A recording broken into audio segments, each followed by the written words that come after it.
Howdy everyone, it's me once again, the one and only Killer Rodan. And today, as you can see, I'm still continuing my Disney movie marathon where I'll be talking about the movies, obviously TV shows, merchandising, theme parks, I don't know, whatever the case may be. Yes, of course, if it's related to Disney in any kind of shape or form, then of course I'll be talking about it. So here we are. This is going to be the third and final part of this video series I'll be doing, where this individual from this church is complaining about how society's changing, how things aren't the same when he was younger and whatnot, and how cinema is not the same like it was when they were making Western movies and whatnot. Okay, and somehow the Star Wars films is the evidence that things might be going astray, maybe? It's not quite clear. He's trying to say that the Star Wars films are heavily biblical, even though they're not exactly 100% like an adaptation of the Bible. So I guess he doesn't like that to some extent, but he's trying to say that they were inspired by the Bible, I guess. And of course, he really tries to explain why he's saying that, because if he believes he's under the intention that they are inspired by the Bible and they should be more exact, whatever that means, I guess, because he's not I reckon he's not pleased with a lot of this, I guess, but he wants it to be by the Bible, of course, but he wants it to be more exact how it should be in his interpretation of the Bible, because we all know there's many denominations of Christianity and whatnot. Anyway, let's just get on with it and just get this over with. I'm just wanting this to be done already. Ugh. As I mentioned in the previous two parts of this video series, yes, the audio on his end is pretty bad, really, and I did try to fix that, but only barely, I suppose. So, I mean, I guess it's enough to make it out what he's saying. I'm able to hear, but I'm just pointing that out there for anybody that stumbles across this video, and if you didn't see the other two. Anyway, with that being said, let's just get this abomination out the way, I guess. If you're familiar with the series by C.S. Lewis, The Lion, the Witch, and the Wardrobe, and the Narnia series, there is a Christ figure in that. It's a lion named Aslan. And it's not a very veiled Christ figure. Okay? He dies, he resurrects, he dies to pay for somebody's sins, and he's powerful, he's good. In fact, one of my favorite lines from the book is there's a part where it says, um, um, they ask the children who are just being introduced to Aslan, say, is he a tame lion? And the response of the believers, I think it is no, but he's good. In other words, can you tame Jesus? No, he's good. Do you have to worry that Jesus has power? No. But he's not going to be tamed by you, right? That's the point. Another would be, if you're familiar with the Lord of the Rings. It was written in the early 20th century and mid-20th century by J.R.R. Tolkien, who was a Roman Catholic. And so it has some very overt Christian themes in it. And there is a character in that called Aragorn, who is prophesied to come and to take his kingdom and to rule and destroy evil. What does that sound like? One who's going to come and set up his kingdom and destroy evil. That's a Christ figure, right? So in other words, what literature does, and movies do sometimes, is they paint one of the characters in parallels to Jesus, so that people who are coming from the Christian world. Yes, he's really trying to act as if there's parallels to Jesus in these films. Because other movies did that. I mean, yes, there are movies, there are books, there are comics, there are TV shows that were inspired by the Bible. That's true, but that doesn't mean Star Wars was inspired by it. However, as Christians, we get a little squirmy about that when the person has too many other faults, right? And so, in episode 1, Anakin Skywalker is described to have been born of a virgin. When his mother is asked who was the father, the mother says, I don't know, there was no father. And the Jedi describe it as he was born by the will of the Force. Okay? He's also called the promised one, who would fulfill a prophecy to bring balance back to the Force.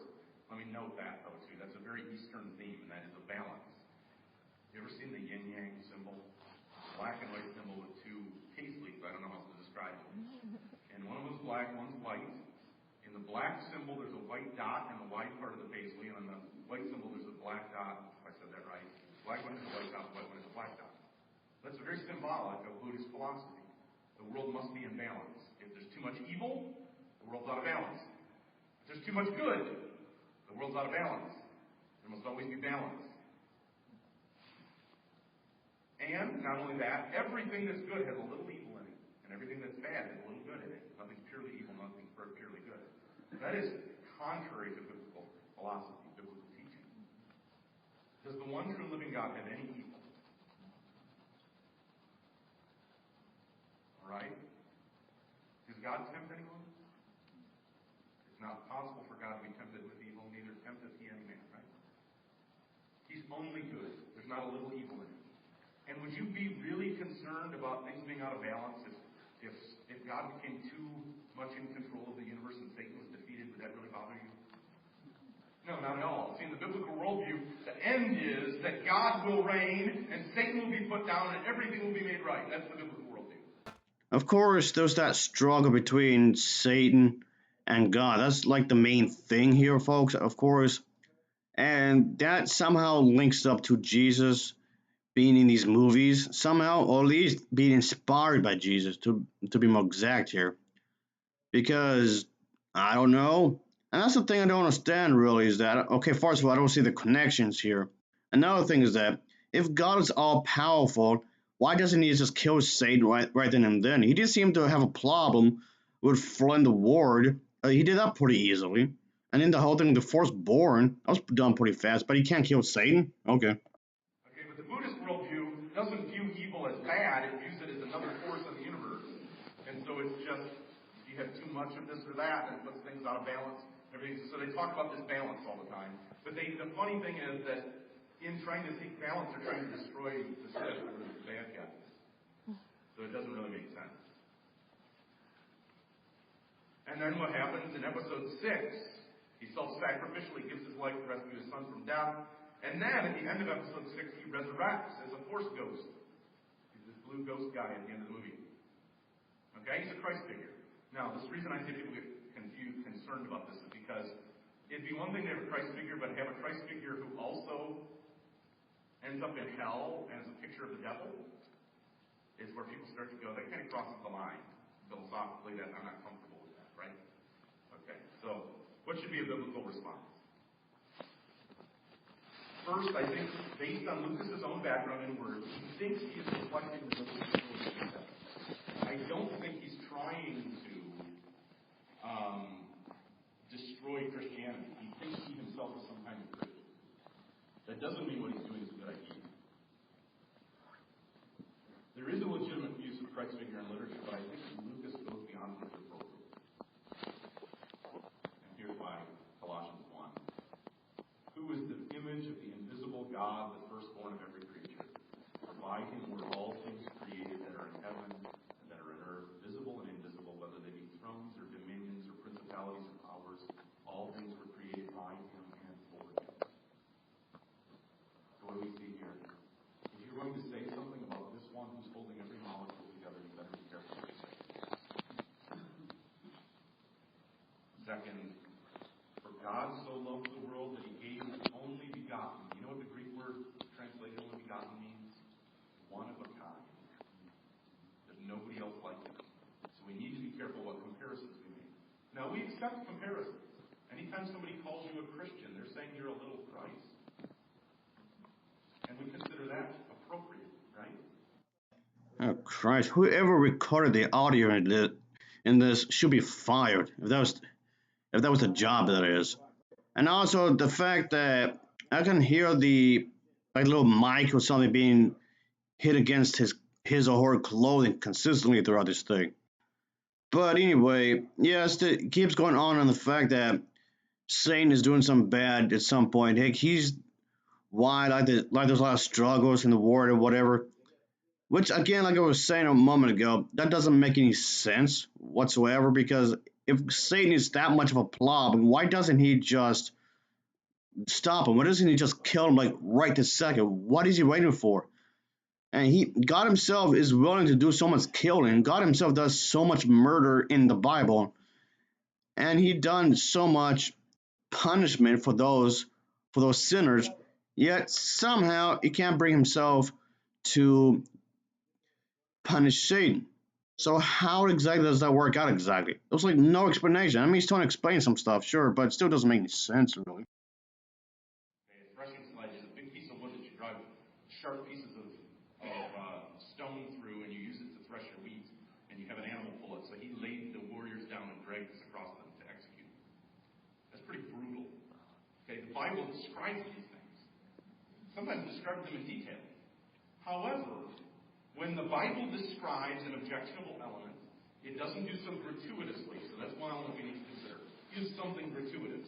In other words, you understand that for even in art and literature and these kinds of things, to portray two men sword fighting and one's the hero and one's the villain is violence. There's a difference between that, the valiance of good fighting evil, or even in the Bible, Christ coming with a sword coming out of his mouth and defeating Satan and the Antichrist. There's a difference between that and a slasher movie where a guy with a mask on and a chainsaw runs around and cuts up teeth. Okay, now we're talking about horror movies like Jason Voorhees, Michael Myers, what have you. And okay, I don't see the connection here. They're just the reason they will kill people. It would depend on which movie you're referring to, really. So I don't see the same thing as to whatever you're saying here. But go on. Just so that you can make a movie about limbs flying everywhere. See, that's gratuitous. The only reason you make that movie is that you could show body parts flying and blood splattering. That's gratuitous. That's objectionable. And the reason it's being shown is glory and gore. And that's very different than something else. So, for example, many years ago, I watched a documentary on September 11th. On September 11th, there was a French documentary film crew, that decided they wanted to film what it took to become NYPD, or not NYPD, NYFD, or FDNY fire department member in New York. And so they followed these guys through the fire academy, and then once they got their assignments, and guess what? One of the guys they were following got the call on September 11th in Manhattan to go down to the burning towers. And when they were there, they captured all kinds of things. And there were certain things. There's one occasion they say that a woman came out of the elevator because she was in the elevator when it was struck. And there was a fireball that went down the shaft from the flames, and she was caught on fire, and she came out on fire. And the documentary crew turned their cameras off because they said we should not record this because she's burning alive. But a lot of the other things they recorded, you could see the concern on the firefighters' faces. They were recording as the building next door collapsed and the talk was going on. And guess what? There was a lot of language flying. But it's a very gritty, realistic idea of what was really happening on September 11th. I think, I might not show it to a small child, but I think for an adult to watch it, it gives you a good idea of the drama and the heroism that's taking place, and there's some value in seeing that. You see what I'm saying? But that's very different than what Hollywood does so many other times, or what literature does so many times. Okay, I don't get what he's getting at here. He keeps jumping around, of course, talking about how Hollywood would make different type of movies, whatever that means. Because I don't get that. I mean, yes, they made so many different movies. Those sci-fi movies, those western movies, those romance movies. I mean, yes, you could adapt the Bible into these genres if you want to. Is that what you're referring to? There's so many different religious type movies, of course. There's even a huge variety of different religious movies as well. It's not just all one thing. So I don't understand what he's talking about. Like, okay. Let's talk about sensuality. Now, this one is a little different because almost every movie, when somebody is killed, they didn't really die, right? The actor didn't die. But when somebody takes their clothes off in a movie, they were really naked, right? So there really was something immoral going on. So therefore, sensuality, I think, is at a little different level. And as a Christian, I really think, personally, I think this should be your conviction, that you really need to have a very high standard of saying, we're not really going to partake in movies that show nudity. And okay, I just think that's not going to be good for your sanctification. Does the Bible talk about sensuality? Some. Solomon does. But it puts it in the right context within marriage, right? It's not, hey, because think of how many times the Hollywood theme is, I married this person, but I married them for the wrong reasons, and I met this person who I'm really in love with now. And so everybody watching the movie wants this person who's married to run off with this other person they're really in love with, and that's where your heart wants them to go, even though that's wrong. All right? We're all rooting for Scarlett O'Hara to get the other girl's husband in Gone with the Wind. It's wrong. Okay? Cursing. Now, does the Bible ever have curse words in it? Sure. Sure it does. But many times they're used in context. There's, of course, many famous books out there, like To Kill a Mockingbird, for one, The Lord of the Rings, no example of them talking about The Code of Purple was actually a book, by the way, folks, and so on and so forth. And those like so many popular books that made a lot of money over the years. Another example is The Hobbit made a lot of money. There's that, quite obviously. So yes, people have their own stories to tell. People would have or what they want to write about. Yes, there's been a lot of literature that's been written over the years, sure. And he's disappointed in the fact that people are not publishing his what he thinks to be good literature, what he thinks should be righteous. I mean, okay, a lot of these authors will have their own perspectives on life. That's true. But what's the issue exactly? I don't know. All right, I'm just gonna wrap up the rest of the video like this, folks, because I really tried to fix up the audio on his end, but it just became really impossible to actually hear, as if that wasn't obvious enough. So, of course, it's like you're gonna be able to pick up bits and pieces of what he's trying to say here. But ultimately, at his core, I mean, he's dragging out anyway. He's dragging this out way, way too much to begin with, because ultimately, what he keeps getting at, like I was saying earlier, is that he keeps arguing the fact that people have written multiple books over the years. Like, okay, I don't see the issue with that. Sure, and there's on Hollywood, there's like multiple famous directors like George Lucas, Steven Spielberg, and whatnot. Of course, there's like so many directors out there that's really well known. There's Steven Spielberg, there's George Lucas, Spike Lee, and yes, of course, I'm not going to get to everybody, of course, but point being, there's also Alfred Hitchcock. There's also maybe some other individuals. Okay, Woody Allen is another one, quite obviously. And there's also maybe some people such as, let me see, Peter Jackson, of course. And yes, there's Eastwood, of course. Well, just to name a few, quite obviously. There's like so many directors out there that's really well known, that's made a lot of money on their own. James Cameron is another one I can think of right off the bat. So there was that. Of course, Tim Burton, of course. Yes, all of these directors made a lot of money. All these and they became really well known.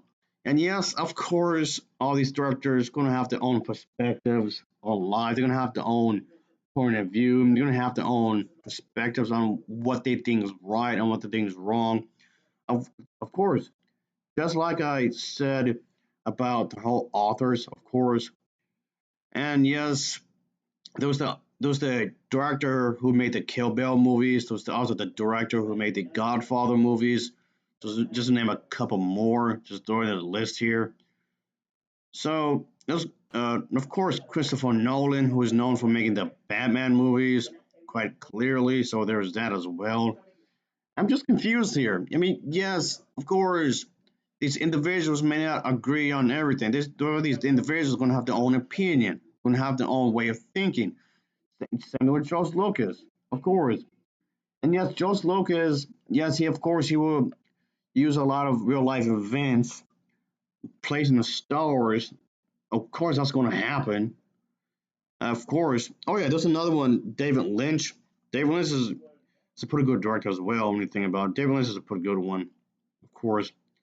But anyway, point being, yes, these directors have lived in various eras in Hollywood, and they have become some of the most influential Hollywood directors of all time, in one way or another, in some method or another. That does happen. And they have their own stories to tell when it comes to cinema. So, yes, of course, they're going to do their storytelling in their own way, in the way they see fit, of course, in their own movies.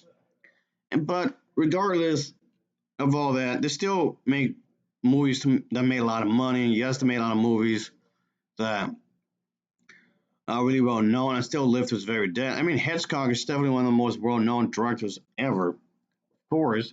But I don't see what's the connection here exactly because he just keeps rambling on and on and on how society's changed and how these directors could influence cinema in one way or another, I guess. So, yeah, that's true. That is possible that other people could get inspired by their work and want to do their own take on certain things. So, that has happened quite a few times throughout the years, of course. And again, but what does that have to do with anything? He just keeps running on about nothing. How a lot of this is supposed to be connected some kind of way, how they're somehow trying to gear society in a different light because it's quite obvious that, like I said before, the church attendance is getting lower and lower as time goes.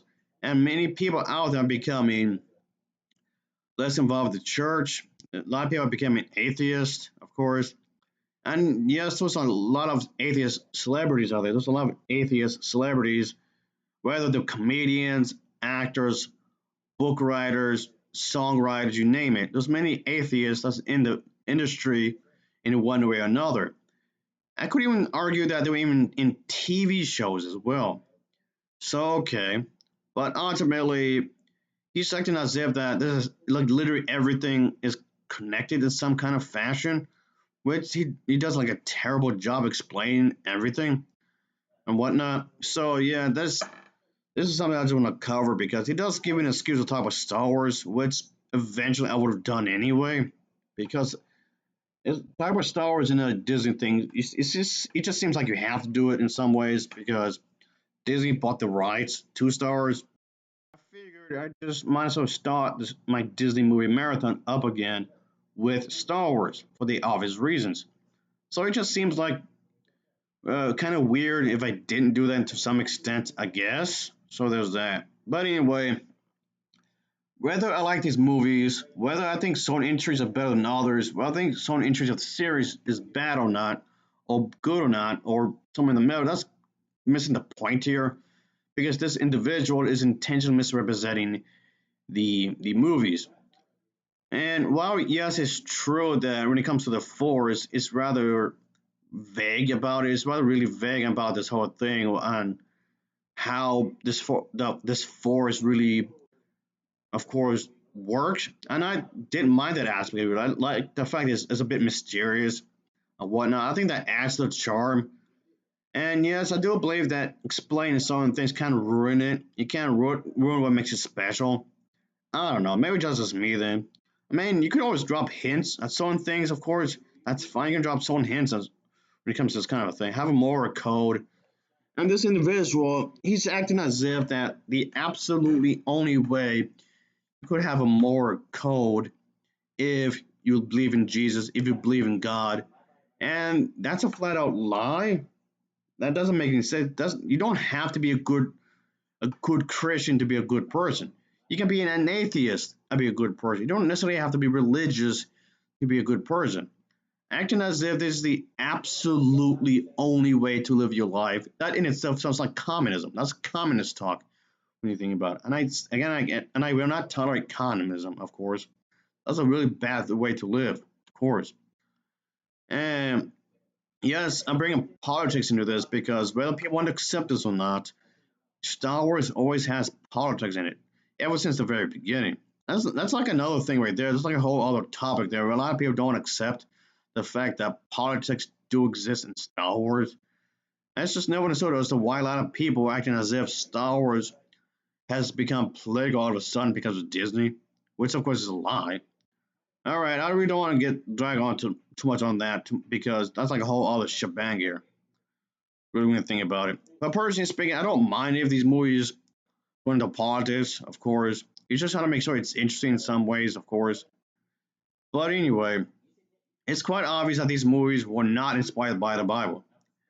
He's really trying to push the idea maybe they were, maybe it's like a modern take of the Bible, which it really wasn't at all. I mean, yes, during the 1970s, cinema was changing in a lot of ways because taste was changing and what I don't always simplifying it, but yes, if everything remained the same, it would have just stagnate when you think about it. But okay, it just doesn't make a whole lot of sense considering the fact that what he's doing here is just jumping the gun. But okay, I guess that'll be it for now, folks. Like I said, this video is a bit shorter than the others, but it's still kind of lengthy, I guess. But anyway, I do appreciate anybody for watching, of course. I do appreciate anyone for watching these videos. Anyway, that'll be it for now. Just my head hurts. Thanks a lot. Anyway, thanks for watching. See ya. Oh yeah.